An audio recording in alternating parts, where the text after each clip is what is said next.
Bismillahirrahmanirrahim. Bismillahirrahmanirrahim. Assalamualaikum warahmatullahi wabarakatuh. Kita coba akan sedikit merangkum apa yang sudah kita bahas tadi di pertemuan sebelumnya setelah maghrib. Ada beberapa hal yang barangkali harus kita catat. Pertama, dari pelajaran yang sudah kita pelajari sebelumnya, kita ketahui bahwa di akhir zaman akan banyak hamba-hamba Allah yang tersisa yang merupakan orang-orang yang bodoh. Bahkan termasuk di antara orang-orang ini juga termasuk di dalamnya para alim ulama yang mereka bersikap fasik, mempunyai sifat fasik. Dalam arti kata, mereka sering melanggar aturan Allah meskipun mereka orang yang mempunyai ilmu Allah. Nah, ini yang akan terjadi di akhir zaman. Yang kedua, di antara yang sudah kita pelajari juga sebelumnya, dilarang dengan keras mempelajari ilmu Allah dengan tujuan untuk mendebat para ulama-ulamanya Allah. Dilarang juga menuntut ilmu dengan tujuan membodoh-bodohi orang yang memang seharusnya sudah bodoh. Orang yang sudah awam, lalu kita ajarkan ilmu yang makin membuat mereka semakin awam, semakin bodoh, tidak membuat mereka menjadi pintar. Kemudian dilarang juga menuntut ilmu agar memalingkan wajah manusia ke arah kita dengan tujuan agar bisa dipuji mungkin, atau dengan tujuan supaya banyak pengikut mungkin, ataupun yang lain sebagainya. Itu semuanya dilarang. Bagi yang melakukan hal tersebut, maka dijamin neraka untuknya oleh Allah. Yang selanjutnya di antara yang sudah kita pelajari, bagi orang yang sudah mempunyai ilmu, tentu yang dimaksud dengan ilmu di sini adalah kesempurnaan dari ilmu. Jadi kalau baru tahu satu masalah dengan sedikit ilmu, maka ini belum dihitung. Tapi orang yang benar-benar tahu, apabila dia sengaja menyembunyikan ilmu tersebut, mungkin dengan sebab tidak ingin terlibat konflik, padahal bisa saja ilmu yang dia miliki menyelesaikan konflik yang ada, atau memang sengaja mencari ilmu supaya dia ingin mendapatkan kemewahan duniawi, bukan ingin mencerdaskan orang banyak, bukan ingin menyelesaikan ataupun memberikan solusi kepada orang banyak. Orang yang menyimpan ilmu semacam itu diancam oleh Allah, dicambuk di hari kiamat dengan cambuk api neraka. Poin selanjutnya yang kemudian disebutkan oleh Imam Al-Ghazali dari apa yang sudah kita pelajari, bahwa ada fitnah yang lebih besar yang datang pada umat manusia selain dari fitnah Dajjal. Walaupun dalam hadis dikatakan fitnah yang besar itu adalah fitnah Dajjal, tapi ada yang membuat Rasulullah lebih takut daripada Dajjal. Mereka adalah para ulama, para pemimpin yang kerjaannya hanya menyesatkan umat manusia. Itu lebih dahsyat daripada Dajjal. Yang terakhir disebutkan di sini, orang yang sudah mendapatkan suatu ilmu, khususnya ilmu keagamaan, tapi kemudian tidak mendapatkan, tidak bertambah petunjuk yang datang dari Allah, maka orang tersebut tidak juga bertambah apapun yang seharusnya diberikan oleh Allah, kecuali Allah semakin menjaga jarak dengan dirinya. Nah, ini sebagai bentuk evaluasi buat kita semua, khususnya kami yang menyampaikan, apakah dengan bertambahnya ilmu, petunjuk yang kita miliki semakin besar ataukah semakin sedikit? Apakah kaki ini semakin susah melangkah kalau sudah urusan ibadah, kalau sudah urusannya menuntut ilmu, ataukah sebaliknya? Itu bentuk evaluasi untuk supaya kita bisa menilai apakah petunjuk dari Allah itu semakin dekat ataukah semakin jauh. Kalau kaki ini lebih sulit untuk diajak beribadah daripada urusan duniawi, tangan ini lebih sulit untuk digunakan untuk beribadah daripada hal-hal yang bersifat duniawi, mata ini, telinga ini, hidung ini, mulut ini lebih mudah digunakan pada hal-hal yang bersifat duniawi daripada yang bersifat ukhrawi, Jangan-jangan kita termasuk bagian dari apa yang disampaikan ini, bahwa kita orang-orang yang sudah dijaga jaraknya oleh Allah. Bahkan bisa saja mungkin Allah sudah tidak peduli kepada kita apapun yang kita lakukan. Mau engkau sholat tak sholat itu urusanmu, aku sudah tak peduli, kata Allah.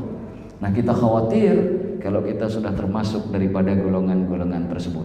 Dan terakhir dari apa yang sudah kita sampaikan, kita berharap semua kita yang hadir di sini kemudian dijaga oleh Allah Subhanahu wa taala, termasuk orang yang bukan hanya pintar menyampaikan tapi juga pintar melakukan. Bagi kita yang barangkali belum pintar berbuat, dengan adanya majelis ta'lim semacam ini kita terus berbenah diri untuk supaya bisa menjadi hamba yang lebih baik esok harinya daripada kita hari ini. Semoga niat kita itu didengar oleh Allah, kemudian diberikan kekuatan untuk melakukannya. Amin amin ya rabbal alamin. Nah, saya kira mungkin saya buka saja tanya jawabnya. Jika ada yang ingin bertanya, saya persilahkan. Saya serahkan kepada Pak Sindi untuk berapa orang yang ingin bertanya atau berapa, saya persilahkan. Baik, untuk pertama kita buka untuk 2 pertanyaan dari Bapak. Ada yang mau bertanya? Oh iya. Sambil dipegang. Ya, Bismillahirrahmanirrahim. Assalamualaikum warahmatullahi wabarakatuh. Waalaikumsalam warahmatullahi wabarakatuh. Dari awal mukadimah sampai menjelang azan Isya dan sampai ada rangkuman, ada beberapa yang mungkin perlu saya tanyakan juga ke Pak Ustadz, wabil khusus yang menyampaikan tadi. Kan ada ulama yang udah pandai, udah pintar, alim segala macam, ending-endingnya dia tidak melaksanakan yang sebaiknya. Kemudian bagaimana kasih sayang Allah itu diberikan pada hambanya, yang hambanya tersebut datang setiap melangkahkan ke majelis ilmu, ke tempat masjid dan sebagainya. Kemudian saya pribadi yang orang awam yang hijrah, ini kan tadi ada ustaz yang mengatakan bahwa kalau yang belum berilmu dengan sempurna maka belum hitungannya, belum direken lah, belum terhitung lah begitu. Tapi akhirnya saya begini ya Ustaz, sederhananya nih, maaf sedikit, untuk membesarkan hati aja nih. Ya Allah, aku memang orang-orang yang terlahir, bukan memang kalau Pak Ustadz memang terlahir dari historicalnya tuh mungkin pesantren dan sekolah agama. Tapi bagi kita itu adalah orang-orang yang memang yang baru awal panggil lah, bahasa sederhananya gitu. Tapi aku berbesar diri begini Ustadz, ya Allah, kami datang ke tempat majelismu, kami datang ke tempat masjid ini semata-mata mengharapkan ridho dan rahmat dan kasih sayangnya. Semua yang hadir di sini, bahkan yang ulama siapapun, hanya Engkau yang tahu ya Allah bagaimana di hatinya. Nah, ada ayat Ustadz As-Soff situ Ustadz. Kemarin kebetulan di dalam grup itu sempat ada omongan mengenai As-Soff yang ayat 2 dan ayat 3 Ustadz. Yang katanya tuh, hai orang-orang beriman, janganlah kamu mengatakan sesuatu yang kamu tidak kerjakan. Terus Allah tuh benci kepada orang-orang yang mengatakan sesuatu tapi tidak kerjakan. Nah, itu kan ngeri-ngeri sedap bagi saya pribadi kadang-kadang. Yang punya sedikit yang ilmu ini ingin menyampaikan kepada ini, dikhawatirkan saya ada khilaf, uzur tidak bisa melakukan. Nah, gimana Ustadz menyikapi masalah ini? Karena saya juga harus punya amunisi. Karena saya datang ke sini Ustadz, jujur aja, ini adalah nutrisi dan vitamin buat saya untuk menebalkan iman dan takwa kita kepada Allah Subhanahu wa taala. Demikian dari saya. Billahi taufiq wal hidayah. Assalamualaikum warahmatullahi wabarakatuh. Pertanyaan beliau sebenarnya ini bisa beberapa fase. Saya bagi saja 2 biar lebih mudah, Pak. Pertama terkait dengan menuntut ilmu. Pertanyaannya kapan kita mulai menuntut ilmu? Kalau ditanya dari hukum Islam tentu dari sejak kecil menuntut ilmu. Tapi kan ada di antara hamba-hamba kita yang mungkin salah jalan sebelumnya. lalu kemudian tidak menyadari bahwa kewajiban itu sudah dia miliki. Kapan startnya buat orang-orang yang tidak menyadari itu? Saat dia sudah sadar. Dari mana dalilnya? Dalilnya ada dalam Al-Quran, Pak. Innallaha la yaghfiru an yushraka bihi wa yaghfiru ma duna dzalika liman yasha. Allah tidak mengampuni dosa orang yang mensyirikkan Allah, menyekutukan Allah. Tapi Allah mengampuni dosa selain syirik kepada siapa yang kehendaki. Pertama, ada dua makna ayat itu. Pertama, Allah Subhanahu wa taala mengampuni semua dosa kecuali syirik. Yang kedua, kepada yang Allah kehendaki. Yang ini nih, ini bab tentang tidak ada campur tangannya kita, Pak. Itu urusannya Allah. Tugas kita berusaha fastabiqul khairat. Kita sudah bahas, Pak, minggu kemarin ya. Tidak wajib kita mencari hasil. Kita wajib pada proses. Start kita ketika saat kita sadar nuntut ilmu, itulah start kita. Tapi saya umurnya 50, itulah start kita di umur 50 itu. Karena saat itulah kita sadar. Mana dalilnya? Cerita ayahnya Imam Al-Ghazali. Ayah Imam Al-Ghazali itu pedagang, Pak. Tapi hidupnya miskin. Beliau tidak berbuat jahat, tapi karena ketidakadaan waktu. Ketika anaknya sudah ada, beliau bernazar untuk terus datang ke majelis ta'lim dengan harapan kedua anaknya itu jadi alim ulama nantinya. Bahkan doa beliau, ya Allah, aku ini sudah senja. Karena keterlambatanku datang ke majelis taklim, mungkin aku tak bisa lagi jadi ulama, tapi izinkan anakku bisa menggantikan posisi yang kuinginkan itu. Allah kabulkan, Pak, dua-duanya jadi alim ulama. Dua-duanya jadi ulama yang menjadi muktabar di dalam mazhab Syafi'i. Orang bermazhab Syafi'i kalau enggak ngaji kitabnya Imam Al-Ghazali belum dianggap mazhab Syafi'i. Ayahnya orang biasa, Pak, bukan ulama besar. Tapi semangat dan gairah Islamnya luar biasa. Kok bisa Allah kabulkan? Sebaliknya, ada orang alim pada zaman Nabi Musa namanya Bal'am. Bal'am itu ketika Nabi Musa ingin masuk ke kota Mesir, dia ngangkat tangan karena dia sekongkol dengan raja masa itu. Kongkol, dia angkat tangan, dia doakan supaya Nabi Musa tidak bisa masuk ke kota Mesir. Apa yang terjadi? Allah kabulkan doanya, Pak. Ini doa orang biasa terkabul ngalahin Nabi. Tapi apa yang terjadi? Ketika meninggalnya, lidahnya keluar, Pak. Dihinakan oleh Allah. Jadi ini menunjukkan bahwa orang yang tidak alim, tapi dia berusaha sekuat tenaga untuk jadi orang alim, Allah jadikan setiap usahanya, doanya jadi orang baik. Bermakna husnul khatimah. Orang yang alim, yang tidak menjalankan ilmunya, bahkan digunakan untuk menentang nabinya Allah seperti Bal'am tadi, mungkin Allah ijabah doanya. Disulap, sekarang kan ada apa tuh? Sulap beras jadi emas. Mungkin bisa terbang di air. Oh, jalan di air, terbang di udara. Sampai Imam Asy'arani menulis sebuah kitab, Tanbihul Ghafilin. Apa kata beliau? Tanbihul Mukhtarin, itu nama kitabnya. Peringatan bagi orang yang terpedaya. Kata beliau, jangan terpedaya ketika engkau melihat ada orang bisa terbang di udara, jalan di air, tapi tidak melakukan apa yang Allah perintahkan. Salat kagak, baca Al-Quran kagak bisa, tapi ngakunya ketemu malaikat Jibril. Percaya nggak kita? Orang yang percaya itu yang bodoh. Tapi kita berusaha untuk jadi orang alim. Tapi kan jadi orang alim nggak bisa semalam, Pak. Betul tidak? Tugas kita berusaha, hasilnya serahkan ke Allah. Kalau nanti Allah takdirkan alim, alhamdulillah. Kalau belum ditakdirkan jadi orang alim, saya cuma cari ridha Allah, meniman saya dapat husnul khatimah di akhir hidup saya. Kan begitu kalimatnya. Lantas bagaimana dengan bagian dari surah Shaf tadi itu?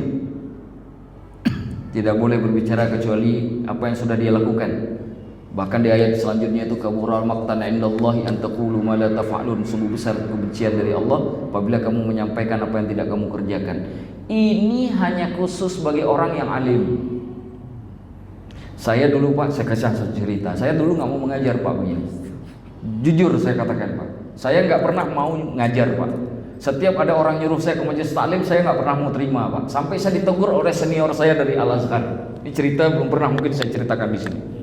Ditegur, Amna, kenapa kamu nggak pernah mau mengajar? Saya katakan, bagaimana mungkin saya mengatakan ke orang lain apa-apa yang masih saya anggap pada diri saya masih kurang.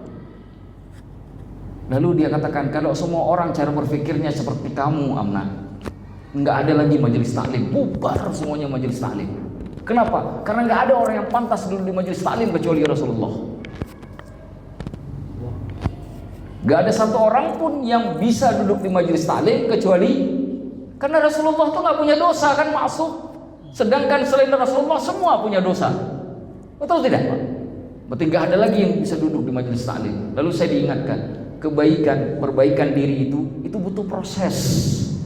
Setiap kali kita mengingatkan orang lain, lalu kita niatkan di hati itu juga untuk diri kita sendiri, kita berproses. Minimal satu waktu kita ingin melakukan kesalahan. Kemarin baru saja saya ngomongin ke orang, teringat tuh, oh ya saya juga harus berubah. Begitu, jadi proses itu harus dilalui. Gak bisa dalam semalam tiba-tiba jadi nabi, itu gak bisa, Pak, kecuali nabi yang benar. Kalau kita gak akan pernah benar, mesti. Makanya dalam hadis Imam Ahmad dalam kitab Musnadnya ada hadis, kullu bani Adam khata'. Setiap anak Adam itu bersalah, wa khairul khata'in at-tawwabun. Sebaik-baik orang bersalah orang yang taubat. Jadi sebaik-baik anak Adam bukan yang enggak punya salah, tapi sebaik-baik anak Adam orang yang bersalah. Lalu apa alasannya Rasulullah ngomong begitu? Karena enggak ada di antara kalian yang enggak pernah salah.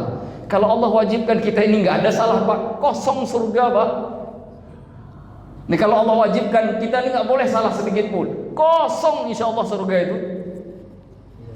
Nggak ada orang bisa masuk surga. Makanya dibuka pintu taubat. Yang tidak masuk Islam ada pintu syahadat.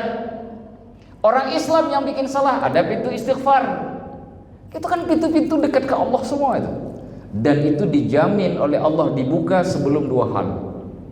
Satu, sebelum nyawa sampai di kerongkongan. Itu satu, Pak. Yang kedua, sebelum matahari terbit dari barat. Cuma itu dua saja. Apabila salah satu dari dua ini sudah datang, syahadat, taubat, istighfar ditutup. Orang istighfar setelah itu tak lagi diterima. Orang yang taubat saat itu tak lagi diterima. Dia akan dihitung sebagai orang yang kafir atau berdosa. Tapi sebelum dua hal ini tidak datang, rahmat Allah masih terbuka. Ini hadis Imam Muslim, Pak. Dalam hadis qudsi Rasulullah membacakan firman Allah, hadisnya hadis qudsi, inna rahmati sabaqat ghadabi, rahmatku ini lebih mendahului marahku. Kapan Allah tidak lagi punya rahmat untuk yang di bumi? Ketika terjadi dua hal itu. Tapi sebelum itu rahmat Allah paling duluan. Allah marah orang zina, tapi dia tobat, Allah ampuni. Yang gak mengampuni kan kita, Pak. Iya kan? Ini kalau di masyarakat kita ada orang yang zina, perempuan yang zina, kalau bisa kita usir di tengah masyarakat, walaupun dia taubat. Tapi perempuan itu begitu taubat langsung diampuni oleh Allah. Kalau dia taubatnya benar-benar. Betul nggak, Pak? Saya dengar Syekh Mutawalli Sya'rawi itu sampai bilang begini, suatu waktu itu Rasulullah mau diberikan kan, supaya bisa ngurusin umat, tapi ditolak oleh Rasulullah. Ketika, kenapa Muhammad? In anta arhamu minni, karena engkau tuh lebih, rahmatmu tuh lebih besar daripada yang kau miliki, kata Rasulullah loh, Pak, ke Allah. Kalau Rasulullah aja nggak sanggup, kita apa lagi? Berarti luas sekali rahmat Allah.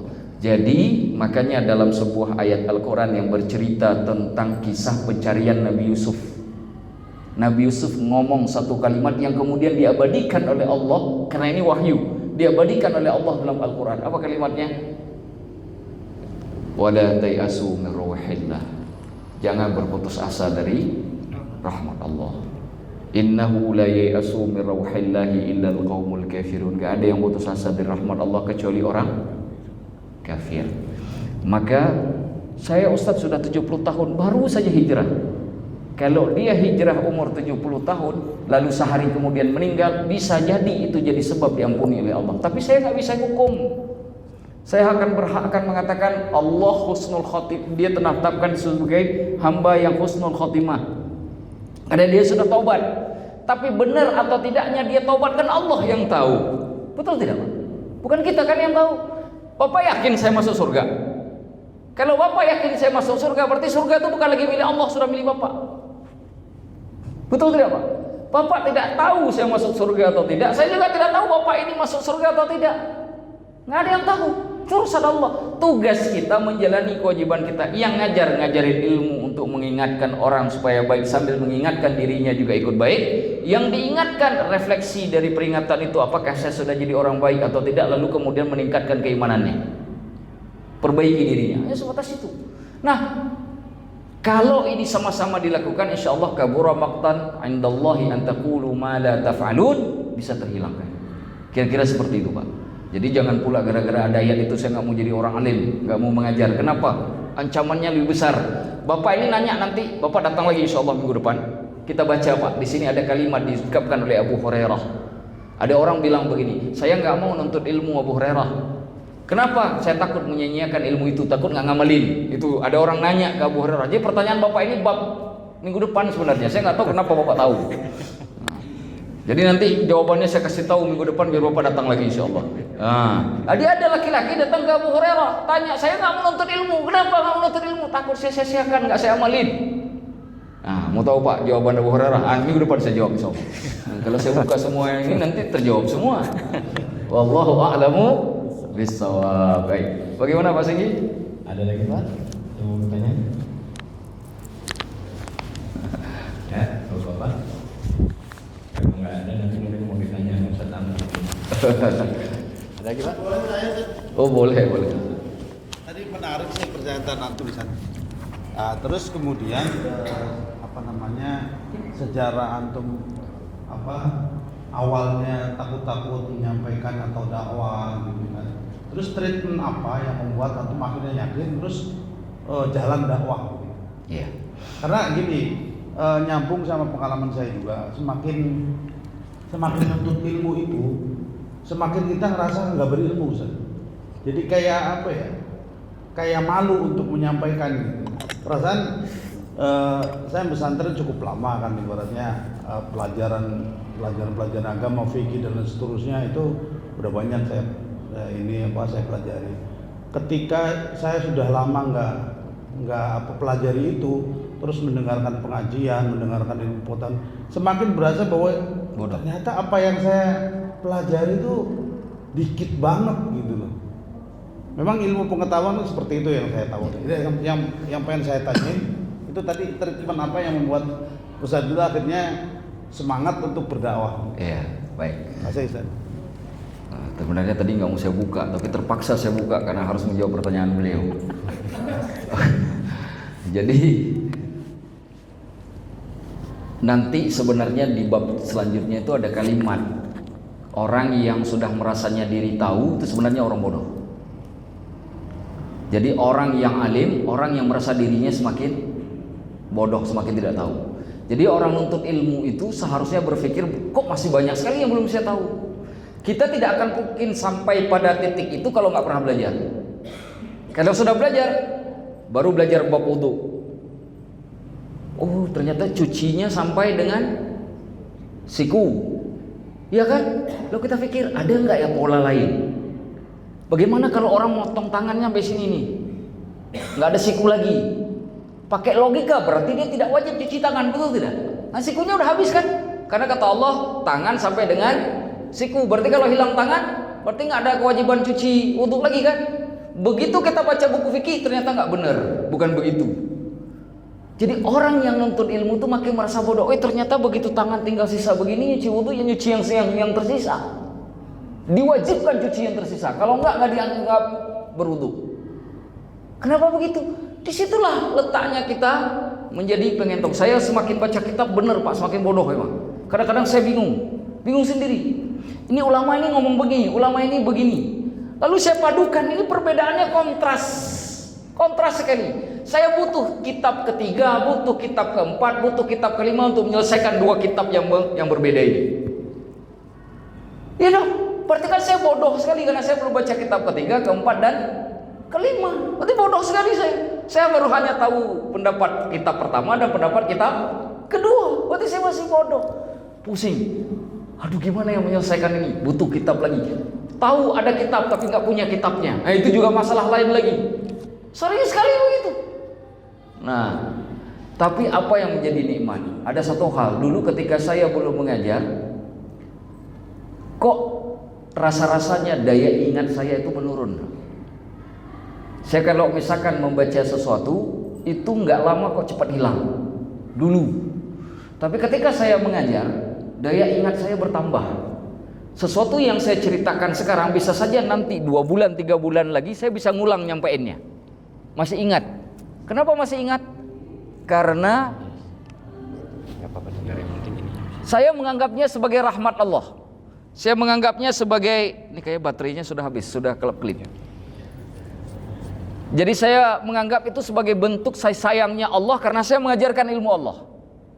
Jadi saya sekarang, dulu Pak ketika saya belajar di Al-Azhar, kalau saya hafal Quran, saya itu baca satu halaman itu sekitar 2-4 kali insya Allah hafal.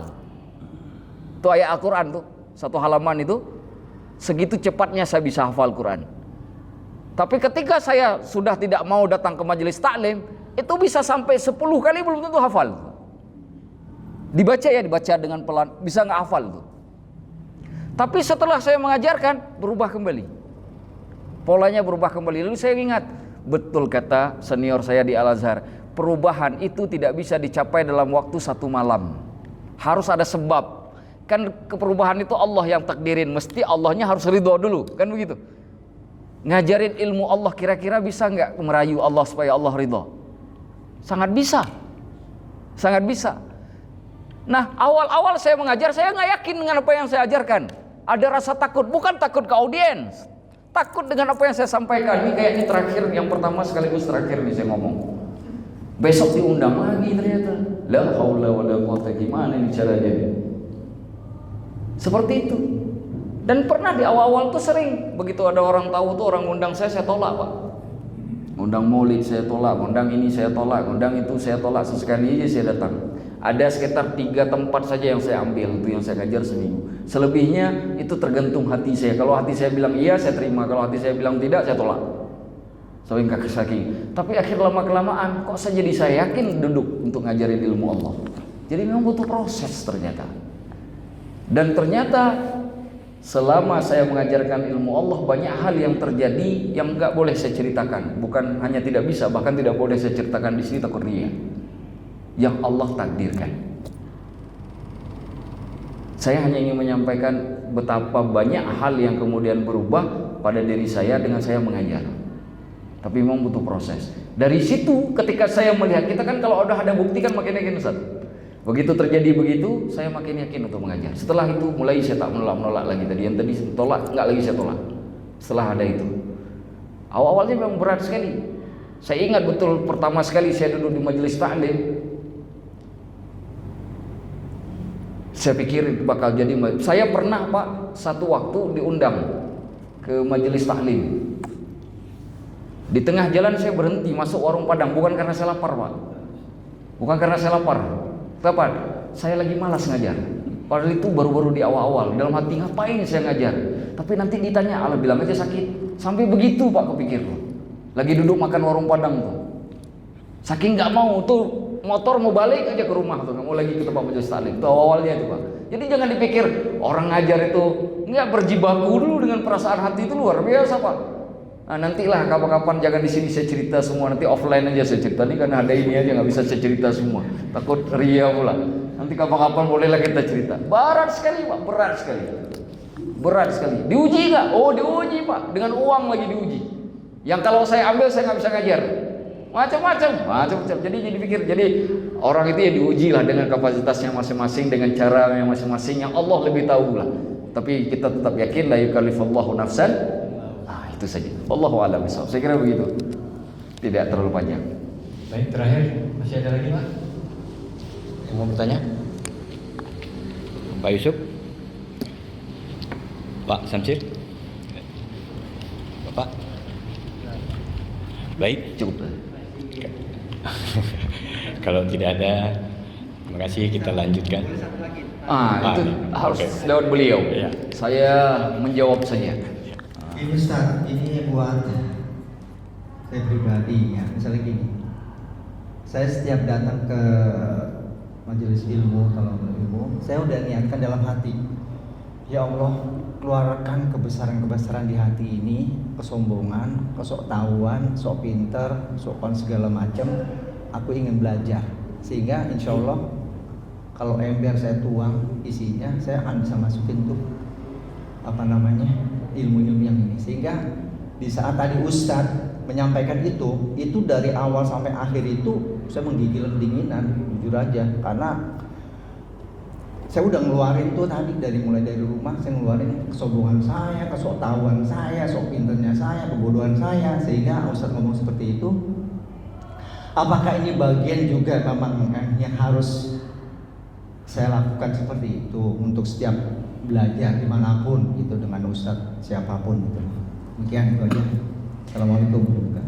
Orang yang datang ke majelis taklim tidak ego, insya Allah lebih dekat kepada ilmu daripada sebaliknya.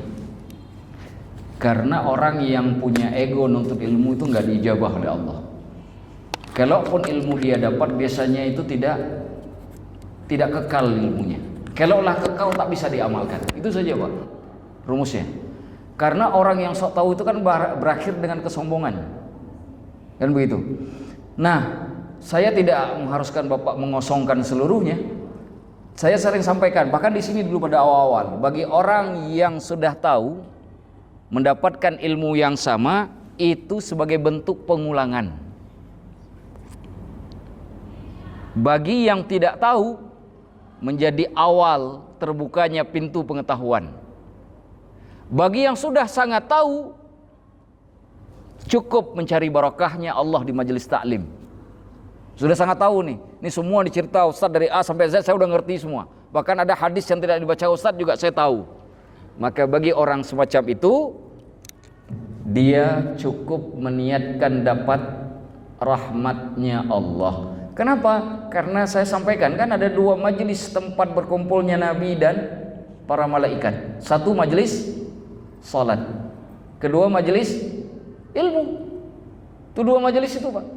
Yang lain ngikut ke semuanya ke itu. Misalkan kita naik haji itu tawaf ada malaikat, itu kan sebenarnya majelis sholat itu. Iya kan? Tetap tuh dua tuh di semua tempat itu, di semua tempat di seluruh dunia dua majelis ini yang selalu kumpulnya malaikat dengan para nabi Allah. Majelis sholat, majelis itu aja diingat.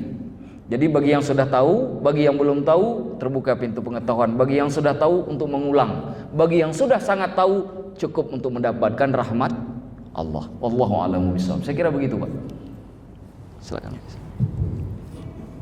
Baik, sudah juga kayak yang Ustaz, kita akhiri dan kita tutup dengan bacaan doa.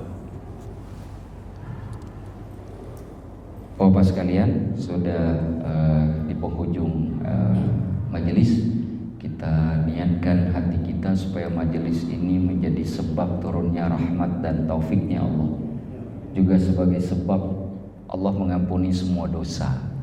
Kalau dalam majelis ini ada yang sakit, semoga majelis ini menjadi sebab Allah sembuhkan penyakitnya.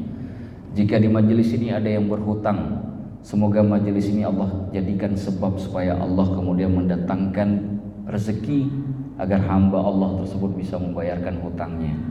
Jika ada yang ribut entah dengan keluarganya atau dengan saudara muslimnya yang lain atau dengan tetangganya, semoga majelis ini menjadi sebab Allah turunkan kasih sayang agar dia juga ikut berkasih sayang dengan hamba-hamba Allah, makhluk-makhluk Allah yang lainnya.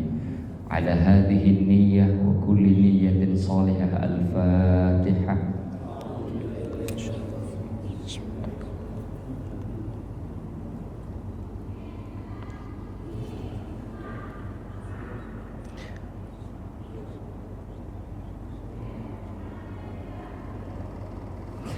Bapak yang dimuliakan oleh Allah, sudah jam 20.05.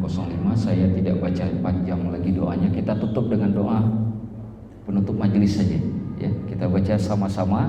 Tolong dengar. Subhanakallahumma wa bihamdik, asyhadu an la ilaha illa anta, astaghfiruka wa atubu ilaik. Wabillahi taufiq wal hidayah. Assalamualaikum warahmatullahi wabarakatuh. فبأي آلاء ربكما تكذبان